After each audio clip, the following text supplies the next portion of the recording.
Hello everyone, and I am back with another video with my thoughts and opinions on bits with online gaming, and in particular, ranks. The ranking systems in mini games, whether it be in a fighting game, a shooting game, a MOBA game, anything. What do they usually mean, and do they actually have any real significance? Well, in certain cases, definitely so. There are people who are in there that build their ranks up really, really high, and they are, they're actually really good at the game, and they've done a lot of work into what they're doing. So don't get me wrong, they do mean something in certain cases, but in other cases, like I'll go off and put it like this for most people. I do go to a lot of fighting game tournaments and go live in person. And here's the thing.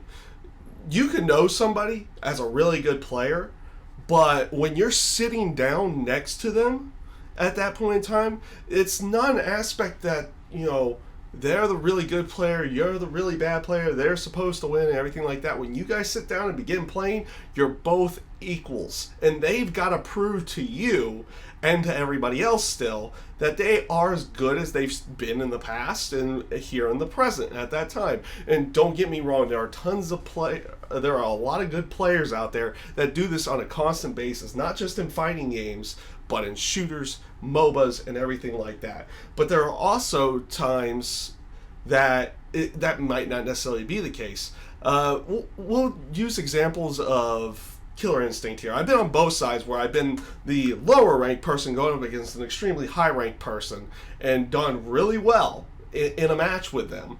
And I've also been the higher ranked person and going up against the lower ranked person, and they just stomped me for whatever reason, because they had a better understanding of the matchup, or they had a better understanding of everything that's going on.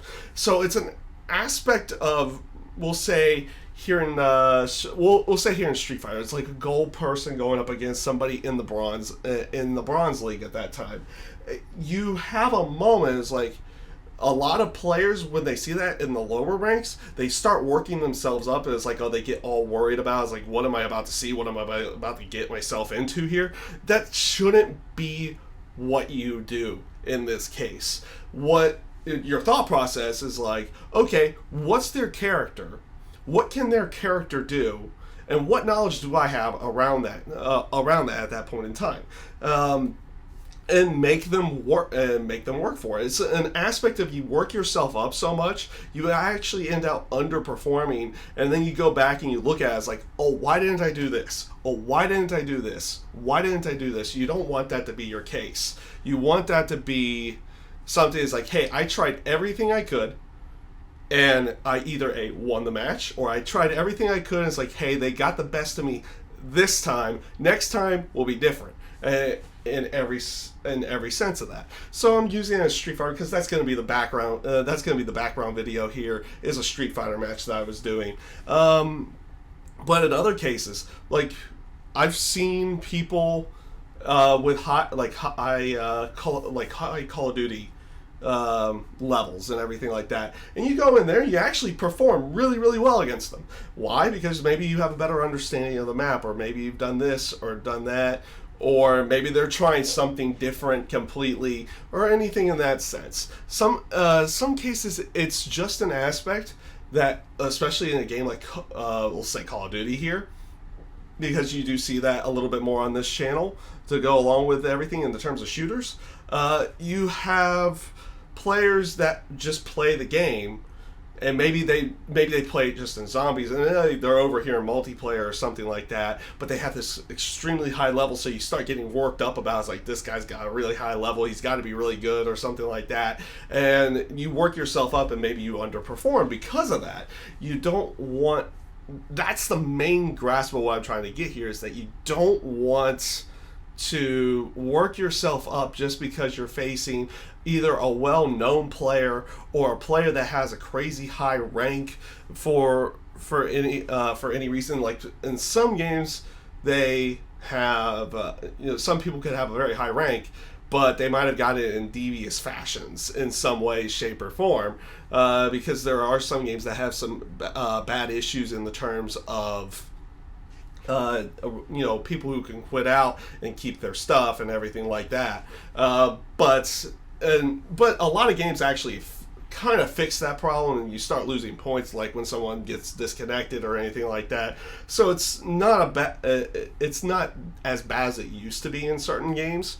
But the other aspect is, like, you see somebody with a high rank and a shooter, and you can automatically start thinking and working it up. It's like, okay, this person's really good, this person's really good, and then you get in there and play, and it's like, okay, I expected to lose, and then you look back at the game, if you happen to record, it's like, well, wait a minute, why didn't I try that? Why didn't I try that? Why didn't I try that? And then you go in there and you actually, it's like, why didn't I do this either in the heat of the game, which could be the aspect of it is in the heat of a match, you have a few things slip your mind. I've had that happen plenty of times myself too.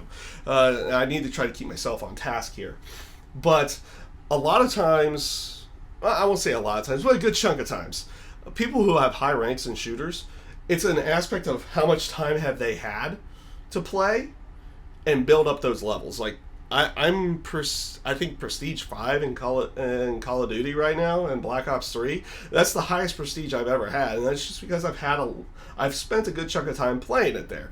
I don't consider myself good at all, by any stretch of the imagination, and I'm definitely not up there with those people that have the master prestiges and everything like that. But that's just an example of things. But other areas where, like, I've been the higher rank. Killer Instinct, I've gotten to the highest ranking you can get in their ranked leagues, which is Killer Rank. And I've faced people in Bronze League. I've faced people who are in qualifiers. I've played people who have been in Silver that are really good at the game. I mean, really good, and maybe they just haven't had enough time to, build themselves up to that particular rank, and they'll either end up winning, or it's a really close match and it was a lot of fun to go along with everything. So it's just an aspect of, when you look at someone's rank online, treat it like you can treat it, or this is how I started doing it. This is also something for me to, not work myself up as like, oh, I'm playing this person right now, or something in that sense. It's like, I use the fighting game mentality of, you know what, I'm at a fighting game tournament and we're sitting next to each other. Okay, this person I know has been really good, but I have certain knowledge of this particular matchup that I should be able to use. I should be able to win, or something in that sense. And you try to not work yourself up during a match, because when you sit down next to each other and you plug in both controllers, or you wirelessly connect the controllers to the console, guess what? They're not better than you right then and there. They're not better than anybody else. When both of you sit down next to each other, you're equals at that time. And they've got to prove to you that they are better at this point in time, and that maybe they have to still work on a few things to go along with it. So that's just what I'm trying to get here. I've seen so many times, and it's happened to me too. It has happened to me too, where I get into a match online. It's like, oh crap, that person, and I work myself up about it, and then you end out not performing as well as you can at that point in time. So I've kind of gotten away from that aspect of working up and like overhyping something in my own head, and just letting the game flow itself. And where it goes is where it goes. Because at the time when we connect to each other in an online match, guess what? We're two equals. We're playing each other, and that is the aspect of competition: is that we're two equal people at that time, and we have to try to outplay each other at that point in time. So that was just a video. This is just a video and a commentary that I've been wanting to do for a good chunk of time, and everything. I hope you guys enjoyed it. If you did, that's awesome. If you didn't, whatever. So I thank you guys for watching, and I hope you have a great day.